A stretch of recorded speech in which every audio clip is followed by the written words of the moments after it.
A nossa história não passa de uma série de ocorrências incríveis. E todos nós podemos influenciá-la.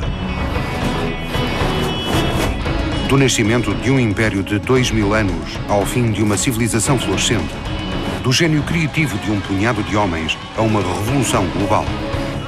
Das mais sinistras visões totalitárias às guerras mais aterradoras. Da resistência heroica de todo um povo à vontade inquebrantável de uma minoria. A mais pequena das nossas decisões influencia o futuro da humanidade. Conhecer o passado é antecipar o futuro. 28 de outubro de 1962, Cuba. A hora H do ataque é daqui a menos de 13 segundos. Após dias de confronto entre as duas superpotências, a União Soviética toma uma decisão. Já nada tem a temer dos Estados Unidos e tenciona dar-lhes uma lição. Miami não tarda, vai desaparecer do mapa. A União Soviética apropriou-se de material da pesquisa nuclear alemã e pôs recentemente em prática um programa nuclear. Os Estados Unidos, confiantes na sua frota de bombardeiros, negligenciaram o átomo e estão muito atrasados. Explorando a sua superioridade, a União Soviética instalou dezenas de mísseis com ogiva nuclear a poucas centenas de quilómetros da costa americana. Os soviéticos sabem que os Estados Unidos não possuem nenhuma arma de retaliação.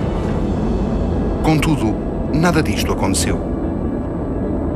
20 anos antes, uma carta assinada por Albert Einstein lançará os Estados Unidos na corrida à bomba atómica.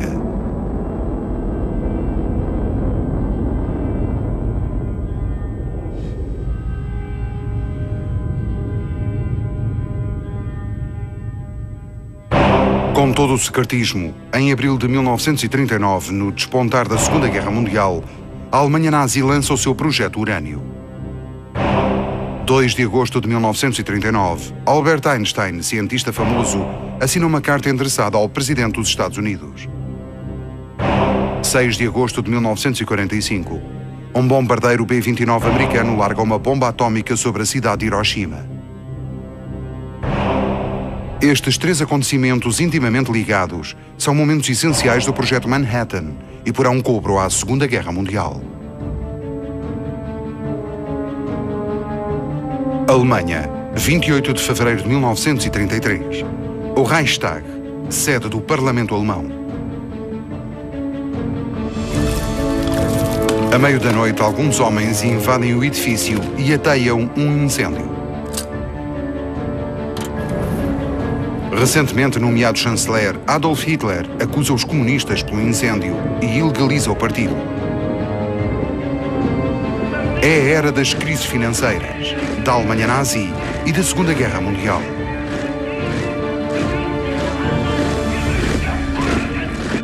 Inexoravelmente, os nazis tomam o poder e impõem a sua ideologia racista. Segundo eles, a Alemanha é só dos arianos, povo que consideram ser uma raça pura. Os outros verão ser sonegadas as liberdades básicas. Seguem-se perseguições. Os que têm recursos para viajar fogem do país em busca de paragens mais acolhedoras. Entre eles, muitos intelectuais, artistas e cientistas, incluindo físicos nucleares. Nessa altura, a Alemanha é um ponto de referência global. Entre 1901 e 1933, 23 prémios Nobel são entregues a cidadãos alemães. Contudo, 7 deles fogem do Reich devido às limpezas étnicas e políticas. E assim a ideologia nazi priva a Alemanha de grandes cientistas, sobretudo Albert Einstein, que se exila nos Estados Unidos em 1933. Em 1938, a situação intensifica-se.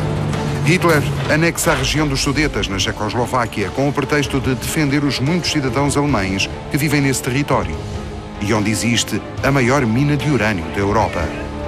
Hitler não se fica por aí e no ano seguinte invade a Baviera e a Morávia. Tais conquistas entregam-lhe todo o urânio armazenado em Praga. Os exércitos do Reich estão apostados em conquistar toda a Europa. Para impedirem que Hitler o faça, o Reino Unido e a França declaram guerra à Alemanha. É o começo da Segunda Guerra Mundial. Bem-vindos à história da humanidade. Aqui controlamos o tempo, analisamos e comparamos milhares de milhões de ocorrências que alteramos para reescrever a história sem cessar. Por exemplo, imaginemos que a Alemanha nazi tinha conseguido construir uma ou várias bombas atómicas em 1943. O seu emprego, de certo, teria tido um efeito psicológico arrasador e os alvos prioritários teriam sido cidades. Stalingrado, cidade russa e símbolo da primeira grande derrota da Alemanha, teria sido a primeira a ser varrida do mapa. Depois Moscovo e finalmente Londres. Até dá para imaginarmos um submarino modificado que chegasse ao porto de Nova Iorque com um míssil nuclear a bordo. O mundo teria ficado paralisado de espanto com o poder do Reich. Sem saber o número de bombas à disposição dos nazis, teria assinado imediatamente um cessar-fogo. A Alemanha teria ganhado a guerra. E o mundo mergulhado numa guerra fria entre as duas superpotências, os Estados Unidos e o Terceiro Reich. O mundo seria hoje tragicamente diferente.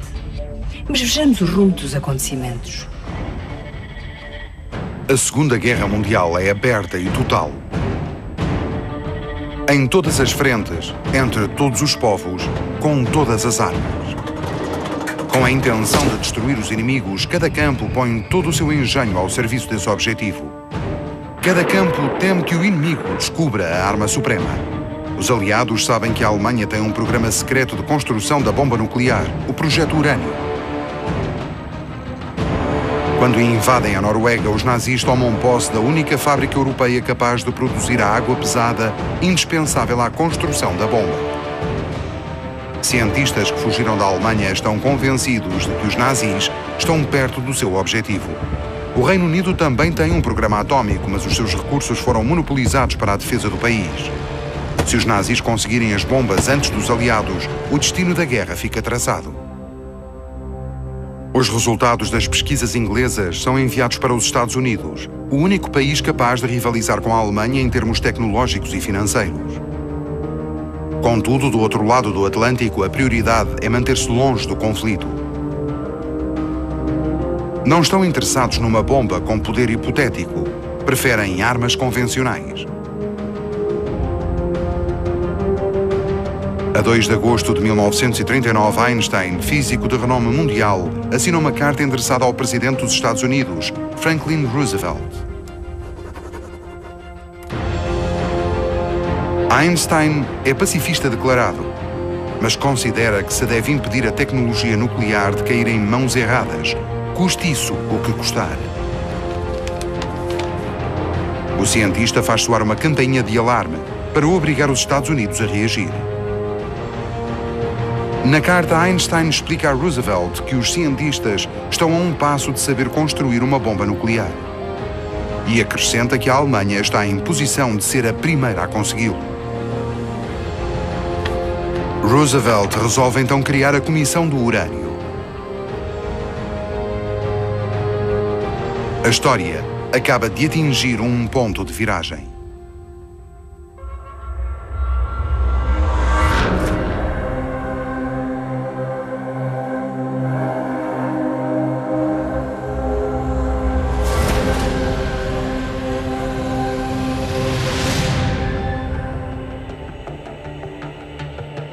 Acabamos de chegar a um ponto de viragem. Um ponto de viragem é um acontecimento muito importante, uma encruzilhada da história em que o mundo tanto pode pender para um lado como para o outro. Einstein acaba de alertar o presidente Roosevelt para o perigo que a bomba atómica representa nas mãos erradas.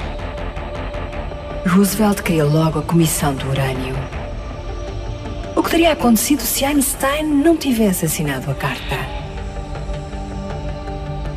Podemos supor que o programa teria prosseguido, mas sem a mesma energia nem os mesmos recursos.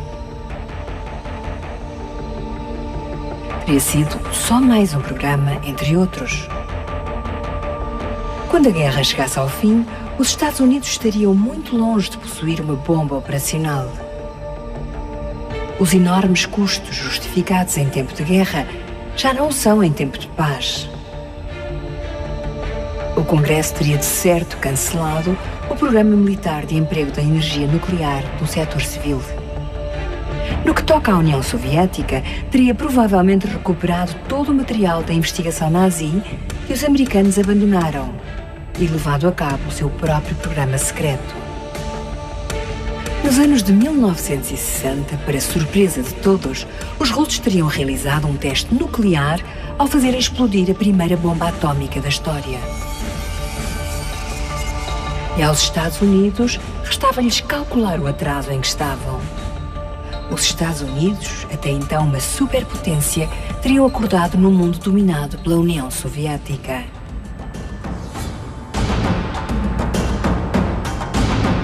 Esta manhã de dezembro de 1941 obriga as forças americanas no Pacífico a prestarem atenção a uma dura realidade.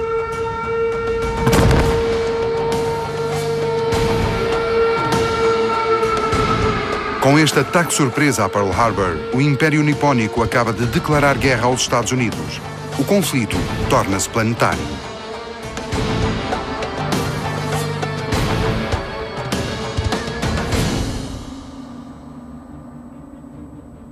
Nos Estados Unidos, a Comissão do Urânio, criada por Roosevelt, torna-se gradualmente um programa ultra-secreto de investigação no campo da física nuclear e, mais tarde, um programa industrial concreto. Chama-se agora Projeto Manhattan. O general Leslie Groves, nomeado diretor do programa, tem acesso a fundos praticamente ilimitados. Recruta um cientista brilhante para o cargo de diretor científico, Robert Oppenheimer. É a sua missão conseguir uma bomba atómica operacional antes dos nazis. Está lançada a corrida. Groves percebe imediatamente que se trata de uma tarefa colossal. Tem de construir fábricas de raiz, recrutar uma enorme força laboral e empregar gestores experientes. Em locais secretos espalhados por todo o país, as 32 zonas industriais do Projeto Manhattan começam a funcionar a todo vapor.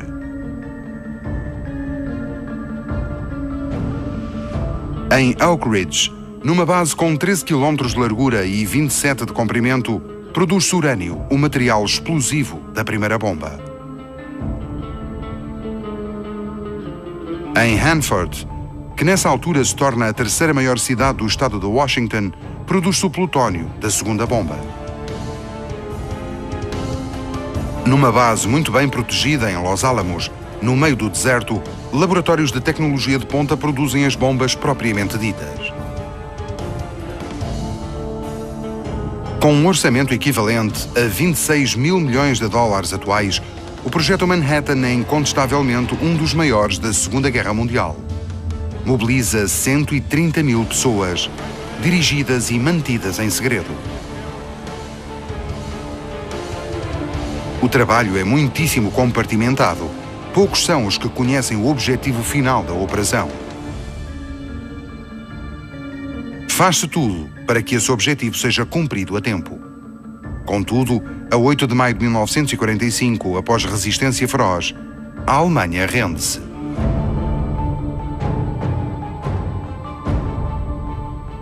Mas o programa não é interrompido. Pelo contrário, o Japão continua bem presente. Groves ordena às suas equipas que ponham as fábricas nucleares a dar o máximo, até ao limite dos padrões de segurança. Embora o Japão não tenha qualquer hipótese de construir uma arma nuclear, a construção da bomba é prioridade absoluta. 16 de julho de 1945, 5h29 da manhã. O teste de Trinity, a primeira explosão atómica da história. Com uma potência equivalente à de 20 mil toneladas de TNT, ouviu-se até 300 km de distância. Os Estados Unidos tornam-se a primeira potência nuclear. O átomo, tão pequeno, tão inofensivo. E, no entanto, alguns têm uma capacidade especial. Cindem-se em dois, fenómeno conhecido por fissão nuclear. Quando bombardeados por neutrões, esses átomos dividem-se, libertam então uma enorme quantidade de energia e, o que é mais importante, libertam neutrões que depois provocam a fissão de mais átomos. É uma reação em cadeia. Quando os átomos são suficientemente numerosos e estão muito perto uns dos outros, a reação em cadeia não para e ela torna-se explosão. Certos átomos são particularmente adequados a este processo, os de urânio e os de plutónio. O projeto Manhattan produz 2 tipos de bomba em paralelo. A Little Boy é uma bomba atômica de 3 metros de altura e uma carga de urânio. A Fat Man, a mais potente das duas, está equipada com plutónio. Construídas mais tarde, nos anos de 1950, as bombas H ou termonucleares não resultam da fissão nuclear, mas sim de fusão nuclear. São horrorosamente mais potentes. A explosão da primeira bomba atômica foi equivalente à detonação de 20.000 toneladas de TNT. Em 1961, os russos testam a bomba termonuclear Czar, equivalente a 57 milhões de toneladas de TNT. A bomba atômica é uma bomba arrasadora. Construíram-na para tentar inverter o rumo da guerra. Mas em agosto de 1945 a Alemanha já se rendeu e o Japão não para de recuar perante o poderoso avanço dos Estados Unidos. A guerra está ganha. Agora é só uma questão de tempo. Fábricas americanas produziram porta-aviões às dezenas, aviões aos milhares. Tal como a Alemanha perante o cilindro soviético, o Japão já não consegue inverter a situação. Mas os japoneses estão dispostos a lutar até ao último homem. Os fuzileiros combatem soldados japoneses fanáticos. O mais pequeno dos atóis é conquistado à custa de perdas enormes. Os soldados do imperador preferem morrer a render-se. Pilotos suicidas apontam deliberadamente os aviões a navios inimigos. Cada palmo de terra é tenazmente defendido. No começo de 1945, as forças navais americanas estão suficientemente perto da costa japonesa para bombardearem cidades e indústrias. Planeia-se a invasão das ilhas principais do arquipélago, mas a operação é arriscada. O exército japonês ainda conta com quase 2.300.000 homens. A derradeira batalha teria sido ganha à custa de imensos mortos dos dois lados. E nenhum lado deseja mais um ano de guerra.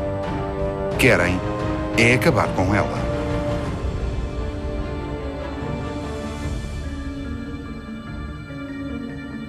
A intenção é quebrar a vontade do Japão resistir, de modo a atingi-lo psicologicamente e obrigá-lo a render-se. A arma atômica parece uma ótima solução. Truman substituiu Roosevelt na presidência. Tem várias opções. Largar as 2 bombas numa região desabitada para mostrar ao Japão o poder que possui, ou atingir uma cidade no seguimento de um ultimato não cumprido. Não se adota nenhuma destas soluções. Os Estados Unidos só têm 2 bombas. Nem se põe sequer a hipótese de as desperdiçar. E não se gastam milhares de milhões de dólares para se rebentar com um ermo. A 24 de julho, Truman assina a ordem de execução dos ataques nucleares. A 26 de julho, o Japão recebe o derradeiro ultimato, mas os japoneses hesitam. Por um lado, os americanos querem impor-lhes uma rendição incondicional. Por outro, os soviéticos talvez lhes permitam salvar a honra. Precisam de ganhar tempo. Os americanos tomam essa hesitação por recusa. Vão poder demonstrar perante o mundo o seu novo tipo de poder. A morte desce dos céus. A Little Boy pesa 4,5 toneladas. Precisa de um bombardeiro pesado para a transportar. Chamaram o B-29, escolhido para a missão Enola Gay. Por motivos de segurança, a bomba de 16 quilotoneladas só é armada em pleno voo e o avião não pode descer a menos de 9.000 metros. Às 8 horas, 15 minutos e 17 segundos, larga-se a bomba sobre Hiroshima e os seus 350.000 habitantes. A bomba demora 43 segundos a cair. E o avião tem de aproveitar esse tempo para se afastar pelo menos 13 km. Só assim escapa à explosão. 600 metros acima do solo, os sensores de pressão de Little Boy disparam os explosivos convencionais que originam a reação nuclear em cadeia. Um clarão gigantesco cega todos os que olham para ele sem proteção. Tudo se desintegra num raio pouco superior a 3 km. No epicentro, a temperatura atinge os 6.000 graus, destruindo tudo em redor. Logo após a explosão, o calor dilata o ar e causa um aumento enorme da pressão atmosférica, um sopro potentíssimo que tudo varre a 800 km por hora. A pressão atmosférica no centro cai a pique num ápice, o que inverte logo a seguir o sentido do vento. O cogumelo que suga poeiras e detritos começa a erguer-se e atinge 15.000 metros de altitude. Está carregado de poeiras radioativas que caem depois sob a forma de chuva negra por cima dos sobreviventes. Logo no primeiro segundo morrem 70.000 pessoas. Nos meses que se seguem, esse número aumenta para 140.000. A cidade é varrida do mapa. Hiroshima já não existe. Mesmo assim, o Japão não se rende. 3 dias depois, é largada a segunda bomba nuclear em Nagasaki. O cálculo dos americanos estava correto. Matar mais de 100.000 civis com 2 bombas intimidou o Japão, ao ponto de ele resolver aceitar o inevitável. A 15 de agosto de 1945, o Império Nipónico rende-se aos americanos.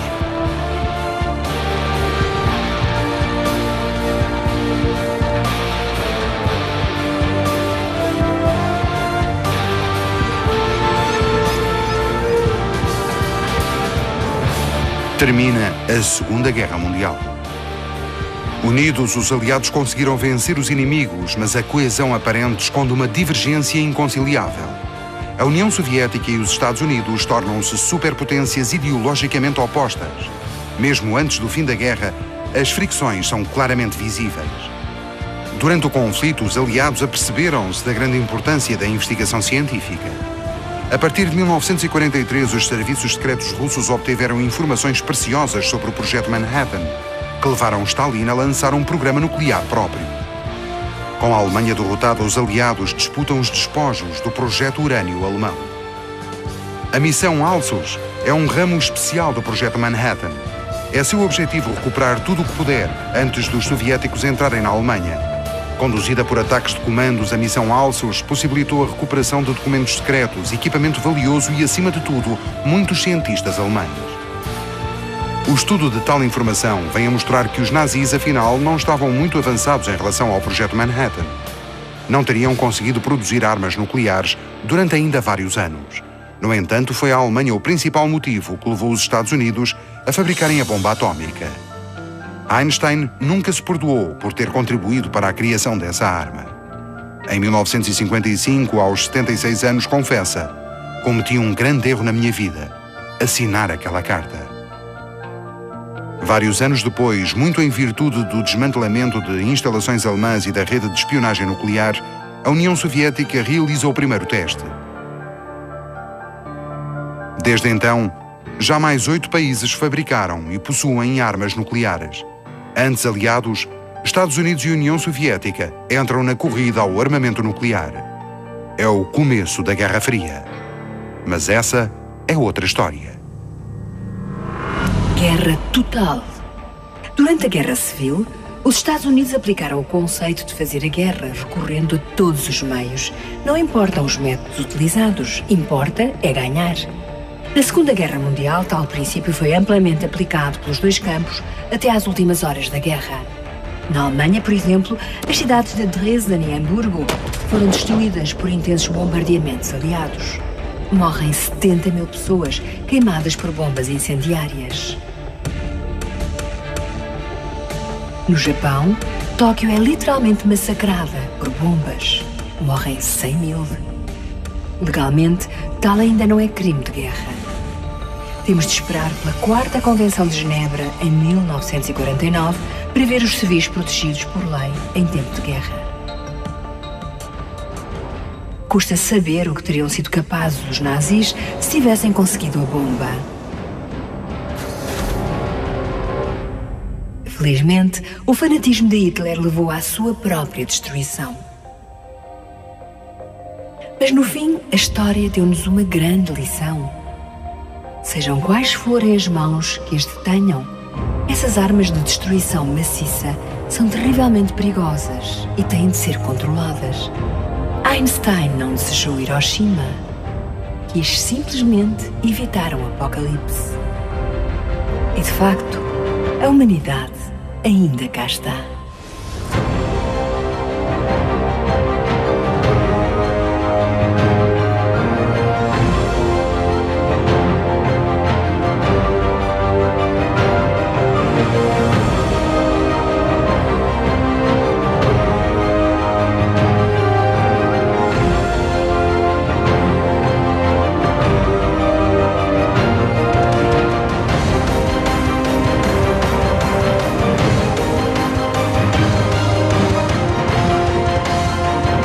Pôs recentemente em prática um programa nuclear.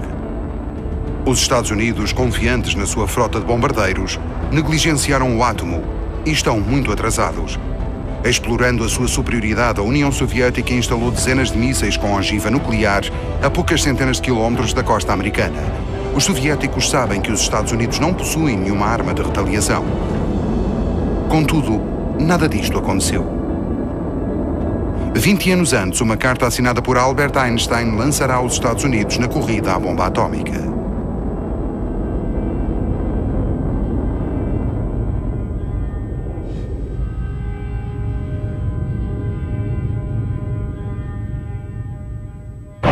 Com todo o secretismo, em abril de 1939, no despontar da Segunda Guerra Mundial, a Alemanha nazi lança o seu projeto Urânio.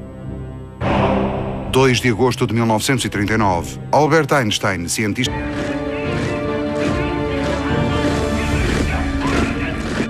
Inexoravelmente, os nazis tomam o poder e impõem a sua ideologia racista. Segundo eles, a Alemanha é só dos arianos, povo que consideram ser uma raça pura. Os outros verão ser sonegadas as liberdades básicas. Seguem-se perseguições. Os que têm recursos para viajar fogem do país em busca de paragens mais acolhedoras. Entre eles, muitos intelectuais, artistas e cientistas, incluindo físicos nucleares. Nessa altura, a Alemanha é um ponto de referência global. Entre 1901 e 1933, 23 prémios Nobel são entregues a cidadãos alemães. Contudo, 7 deles fogem do Reich, devido às limpezas étnicas e políticas. E assim a ideologia nazi priva a Alemanha. Este famoso assina uma carta endereçada ao presidente dos Estados Unidos. 6 de agosto de 1945, um bombardeiro B-29 americano larga uma bomba atómica sobre a cidade de Hiroshima. Estes 3 acontecimentos intimamente ligados são momentos essenciais do projeto Manhattan e porão cobro à Segunda Guerra Mundial. Alemanha, 28 de fevereiro de 1933. O Reichstag, sede do Parlamento Alemão. A meio da noite, alguns homens invadem o edifício e ateiam um incêndio. Recentemente nomeado chanceler, Adolf Hitler acusa os comunistas pelo incêndio e ilegaliza o partido. É a era das crises financeiras, da Alemanha nazi e da Segunda Guerra Mundial. De grandes cientistas, sobretudo Albert Einstein, que se exila nos Estados Unidos em 1933. Em 1938, a situação intensifica-se. Hitler anexa a região dos Sudetas, na Checoslováquia, com o pretexto de defender os muitos cidadãos alemães que vivem nesse território e onde existe a maior mina de urânio da Europa. Hitler não se fica por aí e no ano seguinte invade a Baviera e a Morávia. Tais conquistas entregam-lhe todo o urânio armazenado em Praga. Os exércitos do Reich estão apostados em conquistar toda a Europa. Para impedirem que Hitler o faça, o Reino Unido e a França declaram guerra à Alemanha. É o começo da Segunda Guerra Mundial. Bem-vindos à história da humanidade. Aqui controlamos o tempo, analisamos... A nossa história não passa de uma série de ocorrências incríveis. E todos nós podemos influenciá-la. Do nascimento de um império de 2000 anos ao fim de uma civilização florescente. Do gênio criativo de um punhado de homens a uma revolução global. Das mais sinistras visões totalitárias às guerras mais aterradoras. Da resistência heroica de todo um povo à vontade inquebrantável de uma minoria. A mais pequena das nossas decisões influencia o futuro da humanidade. Conhecer o passado é antecipar o futuro. 28 de outubro de 1962, Cuba. A hora H do ataque é daqui a menos de 13 segundos. Após dias de confronto entre as duas superpotências, a União Soviética toma uma decisão. Já nada tem a temer dos Estados Unidos e tenciona dar-lhes uma lição. Miami não tarda, vai desaparecer do mapa. A União Soviética apropriou-se de material da pesquisa nuclear alemã